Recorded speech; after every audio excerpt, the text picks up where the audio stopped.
jam geno waali fini wiyete men ñande mawde 14 jolal ujun ɗiɗi e nogas e joyi ina hawre nogas ɗiɗi hoddayru ujunere temen nayyi capannayyi jeeɗiɗi fergo alluwal torodo jangata ɗalata woɓɓe janga ko ngam beela gandal walla laamu walla ngalu ina wonani hay hunde jeyande e galle tawi hay goto e ɓen jaɓata woɓɓe keɓa walla ganda walla kutoro yirata ko kañum walla ɓiyum hande hen. jarama ceerno Maymoun Oumar Diallo mo heelingi leydi Mali eɗen nodda almuɓe duɗal ngal eko wona almuɓe guɗal ngal nde ɓattitto halfinaɓe cate ngam keɓa defte tumnorɗe ɗe duɗal ngal muuli tolno goho tolno ɗiɗi tolno tati tolno nayyi neɓata duuso lumbata maayo ko yimoɓe leyɗe kewi hutorade ngol konngol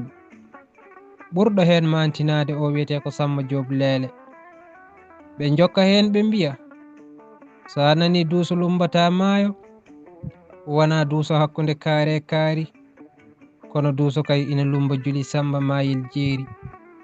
ngam juli wona maayo wona ɓinguel maayo juli koɗo maaje ndindi ceeri ndendi kadi ceeri ndendi mbaɗi lukitaji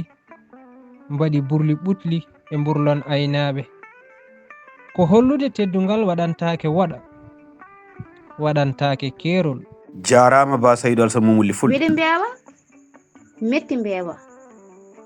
ko nagge ɓuri ɗum ɓirande neɗɗo fof won gonɗo ɗum dow jimɗo e mum neɗɗo wiyata ala ɓurowo ɗum heewi wiyeede kono neɗɗo waɗi ko tiiɗi e yeeso ɓiɓɓe bamumen haale ngol konngol firti ko kanko ɓuri ɓo fondateɓe. jarama Sawdata Ibrahima Tall mo Dancaaɗi belɗi judde gasata e maayo koso ɓerde neɗɗo feccima o yiɗi gueɗe ɗiɗi certude tawi alay saago ko mo suɓo walla holla yinnede ɓurtude wiye noon firti ko neɗɗo yinna ko fof ma dañ tan ko jomum heɓani tawi ko arsugo heddiɓe heewi tindade ko e rewɓe. jarama Aissata Amadou Ndiaye mo Sinthiou Diam Doro tergal gomuñal ɗinkoje ɗuɗal Pulaar Murtude Diop welde hoore e mettude hoore fof ina heeƴa e hoore gueɗe aduna ɗe fof ma jettoɗo neɗɗo e gurdam mum jam e jamalum bojji e jaleɗe maleede e malkisa fof lomtodirat e hoore neɗɗo gurdam neɗɗo wondata ko e wayloji kewɗi hande wela janggo metta hande jomum waɗa hunde moƴƴa janggo waɗa bona hande male janggo malkise ko ni tan ha mayde. jarama Dia Saydou Alassane mo tiguin ko noonne kay jarnortoɗen ba Saydou Alassane Momouly Fulɓe